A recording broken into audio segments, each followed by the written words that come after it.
Dear beautiful people, today I want to talk to you about how to increase your vibration. Well, many spiritual groups speak about vibration, but a lot of times when we use a term or a concept that we don't really understand how it really works, it creates a lot of funky ideas. So I will try to use a little bit of different terms than vibrations, even though it has to do with vibrations to a certain degree.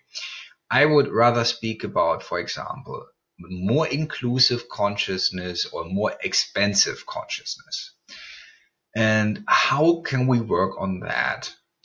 So I made a little list about things that I experienced myself through practice, through exercising certain techniques, and you can see if this actually works for you. So let's start. What is very important is to drop your resistance to whatever life circumstance you're in. Because our inner resistance a lot of times comes from a bias. You have memory, obviously, and when you look at the world based on your memory, you see it through a filter system. So I give you a very simple example that makes this hopefully rather clear. When you surrounded by nature and you see a beautiful tree, well, usually that would not create a response. But if you would have been a little kid that experienced when being 6 years old to fall out of a tree, you would have horribly broken your leg. You would have a memory that would suddenly filter this tree through a certain bias and then experience, for example, negative emotions. So there would be a resistance towards experiencing the tree. Now, a lot of times when we judge current situation based on memory, we cannot see them for what they are. So what we're actually doing, we're projecting. We're projecting our bias into the world. So as such, whatever is currently arising, we cannot fully grasp it. And instead we are in resistance to it. We shut any further understanding out because we respond to our memories. So as such, we can only recreate the past. We cannot go beyond the past. So this is what keeps your state of consciousness low or keeps your vibration low.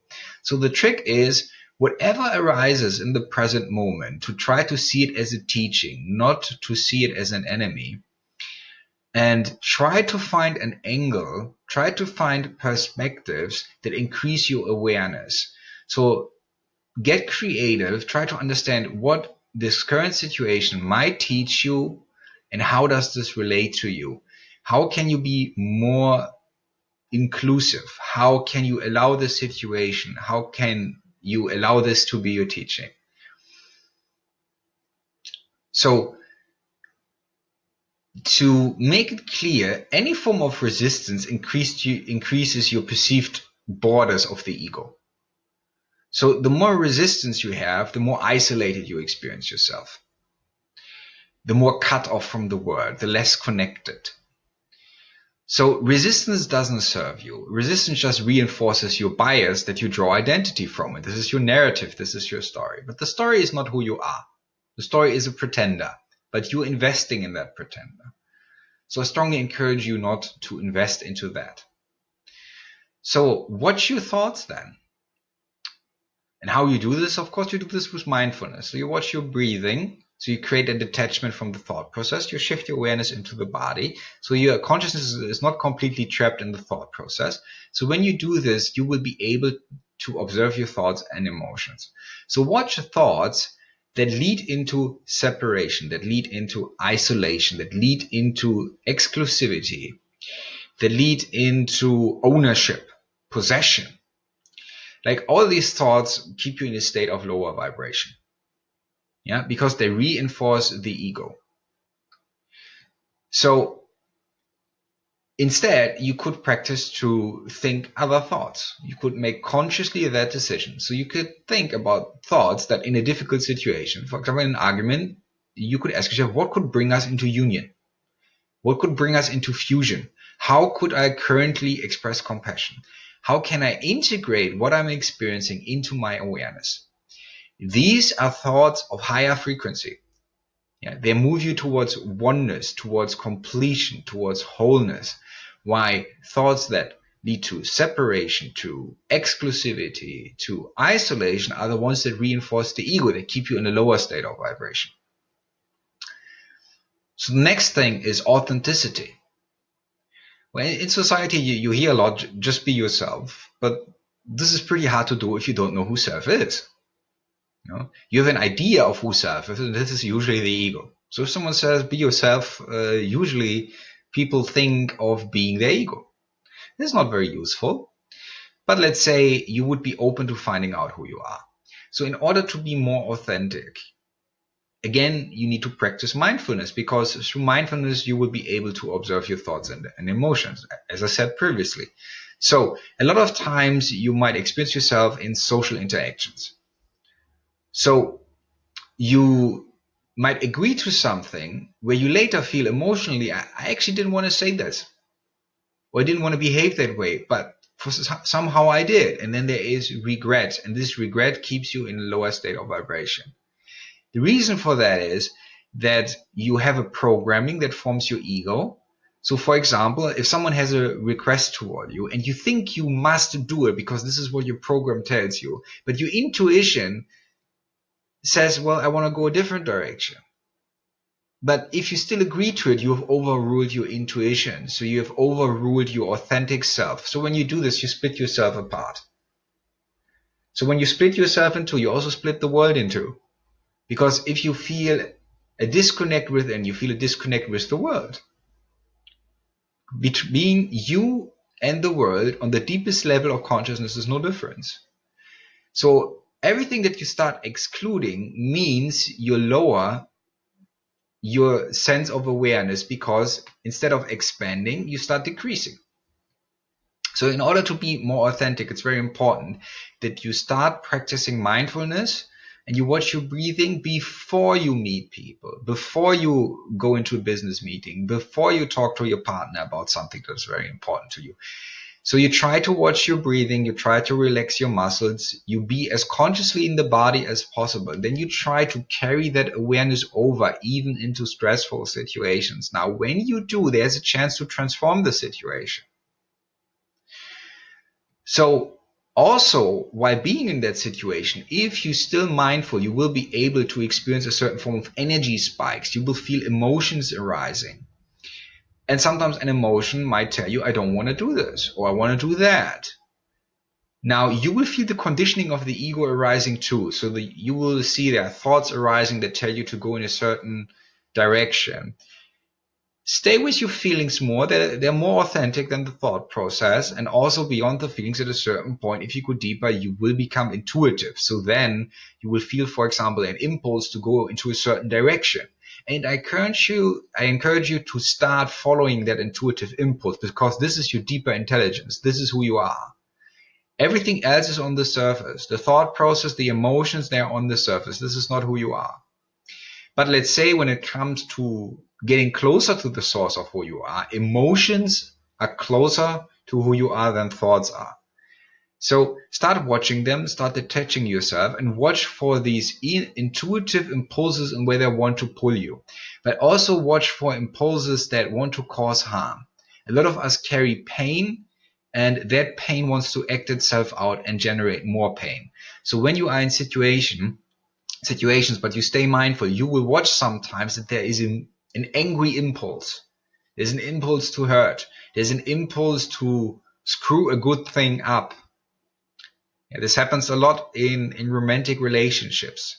That the pain that we have accumulated uses situations of confusion to try to sabotage relationships in order to generate more pain. So watch out for that. Yeah. But you can only watch out for that if you're consciously in the body, because then you can feel these changes in energy. And with the observation of that, you have a chance of becoming more authentic.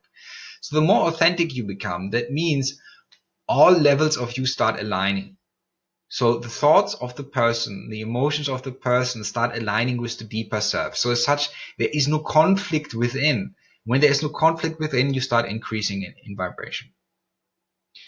Now, other ways to increase your vibration is performing acts of kindness. but only acts of kindness where there is no attachment. So, for example, let's say you see a homeless person and you give them some food, you give them some money, you have a conversation with them and express some compassion. Now, if you leave that situation and suddenly you have a narrative in the head of how kind and how amazing you are, then the ego uses this to create identity.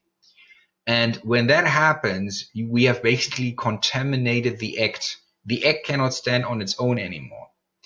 Yeah, because the ego kind of wants to cheat the experience. It wants to find the laws, the rules, and manipulate the game.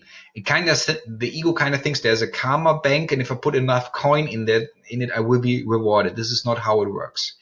Acts of kindness need to come from an understanding that anyone that you see is you.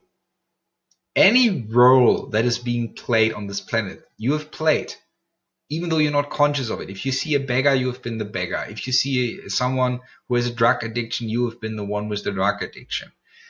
But if you identified with your ego, that means your current manifestation, you might actually think, well, I'm lucky and this guy did something and for some reason he didn't deserve the great life that I'm living. This is, of course, an egoic thought. This is a separating thought. This is an exclusive thought, separating thought. Instead, of course, when you understand everyone is you, these acts of compassion, of kindness, they will come naturally to you. But this needs a little bit of practice because your ego might be still invested in the outcome. So as such, do acts of kindness, but at the same time, be very mindful after those acts of kindness and watch what your ego does. At first, it might be difficult for you to do things and not being attached to any results, because this is not how we're being trained in this world. We're being trained to constantly look for results, and when we don't get results, we feel upset. Well, anything you do in this world, you do it to yourself. If you kill someone, you kill yourself. If you perform acts of violence, you're always violating yourself, because everyone is self. This is something that you might have not experienced as a profound truth. So you're still trapped in the illusion of being separated if you don't know this as a fact, but ultimately everything you do it to yourself. So if you do acts of kindness, you do it to yourself because everyone is self.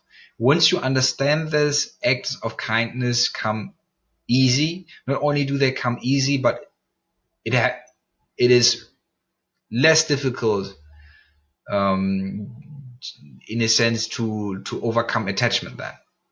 Yeah. So watch out for that. Well,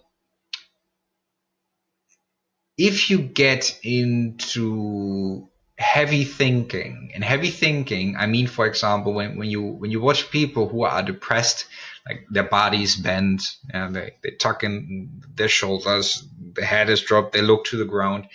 A lot of times they really literally feel heavy.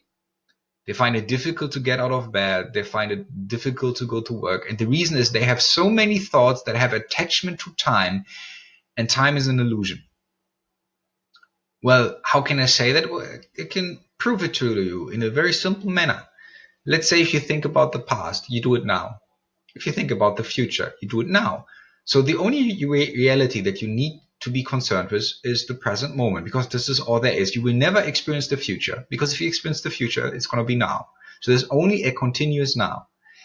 But a lot of times we trap ourselves in thought about past and future. And the reason is we are in truth in resistance to the current experience, but the current experience can reveal the true self. Now, if we are in resistance to the current experience, we are in resistance to the self. And the self is ultimately us. So anytime you reinforce the ego and you say, well, based on my past memory, I do not accept this situation. Or you say, I need something that I need to add to myself to be complete, so I project into the future. All of this is now avoidance, and that is death avoidance. You don't want to become aware of the mortality of the physical vehicle because the ego is attached to it. So such there's constant distraction. Yeah, it says attain this, do that, regret this, feel bad about that. Just don't be present, because then you find out that the ego is actually an illusion. So this heaviness comes from worry And the worry comes from attachment. It's the thought, if I don't get this, I will be unhappy. But you're unhappy because you want to get something. Because if you want to get something, you have put a condition on happiness. So as such, you keep yourself trapped and invested in time. You think liberation is in time. Liberation is never in time. That's the trap.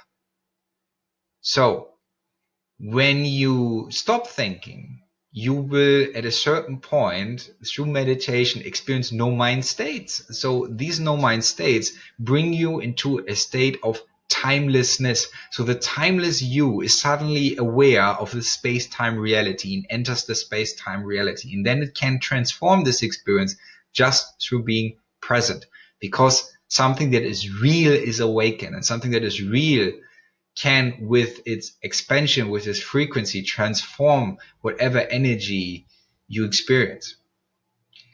Now, this makes you feel light. So people who are very present, who are very in the moment, a lot of times when you see them walk, they seem to walk very lightly. They're not as pulled down by gravity. They don't appear as exhausted. They stand straight up. They don't have the body language of a victim because they're in complete state of allowing. Now, when you can allow, you move towards this higher frequency state. So instead of being trapped in heavy thoughts about time, at first you might want to change your thought pattern. Instead of thinking in conditions that need to be met, you think of what can bring me into acceptance of the present moment. What could make, like, what kind of thought would be useful to come into union with this moment, to allow this moment. These are thoughts that are lighter. They bring you into a higher frequency, and at a certain point on a higher stage of evolution, you will be able to be in thoughtless states more often. And at a certain point, the thoughtless state can be continuous. Then thought is just a tool that you use occasionally, but it doesn't trap you anymore. Well, this has been a long one, and I guess that's it for now. Contemplate about that, practice, and see what works for you. Yeah. Be well.